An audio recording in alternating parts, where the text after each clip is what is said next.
What's up, Panda Nation? Let's talk about the SkullCandies one more time. Why you should not buy these, and I'm going to make a disclaimer that I'm not sponsored by SkullCandy. I purchased these with my own money, so I want to update you guys. Why you should not buy these? One, this is stupid. Period.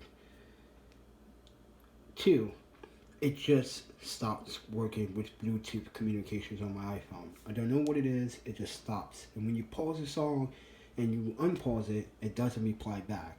So that means you have to turn it off, turn it on, hold it, and you have to make sure that it is actually synced to the phone again. That's a problem. Two is that when you also play back songs, it doesn't play back songs when it's supposed to. Now, let's get to the part where it gets a little bit more sad. Today I came from the UW, where I work at the university, and I had one of my Japanese friends had a birthday party.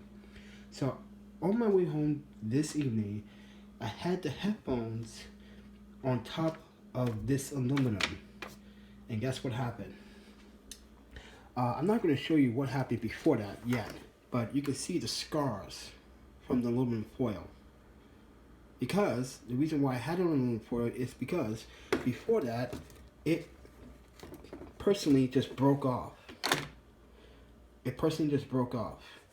And that is because when you put too much strength and too much tension on these joints, right here, let's look closer, the plastic is not meant to survive that much pull or strength. These were poorly designed headphones. They feel comfortable on the head. They sound good. They sound really good actually playing Apex Legends. I can hit footsteps, I can hear background, I can hear someone's close to me, I can hear it in the distance. Great. Especially with a audio interface device, these work absolutely exceptional. I don't use these for Bluetooth. I noticed there is a audio the audio suffers, like it's dampened when it's on Bluetooth on the laptop. It's best to just plug it up through the 3.5 jack. Now, battery life is amazing. I don't have to charge these for like 5 days at some point. But these joints are just terrible. They're not ideal. I don't know what SkullCandy was thinking about making these. And when you open them constantly, when you just open it and put it around your head, that causes tension on this weak plastic joint at the left and the right, and that's what happened. It broke completely off, as you can see. And inside, you can see where. Let's take a look inside. You can see where it broke. So it is unacceptable. But anyway, yeah, they broke. So I do not recommend them. Maybe you guys should actually take the time to think about never buying a pair of SkullCandies again. And I'm truly going to say I'm never buying a pair of SkullCandies ever again. Never.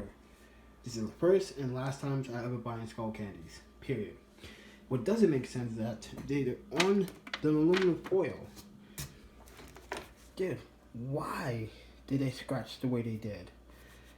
I don't know. It was weird. It was on the bus. It kept the. I know my food was sliding back and forth. This was on top of it, like this. So what happened was when it was moving, when the bus stop and go, it was scratching the material, which caused this imperfection. These are not very polished at all. I think SkullCandy needs to redesign all their SkullCandies headphones. These are just. The battery life is great. Audio sound is good when they're plugged into an audio device, but they suck when it comes down to Bluetooth communication. They shut up randomly.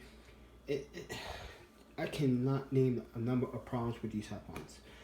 Trust me, they're not worth it. So with that said, everyone, I'm the Panda Photographer. I just wanted to inform you, keep you up to date. Now you have it. With that said, please subscribe, like, and share. If you find this very informative, if you find this to actually happen to you, let me know down in the comments below. I'll talk to you guys in the next one.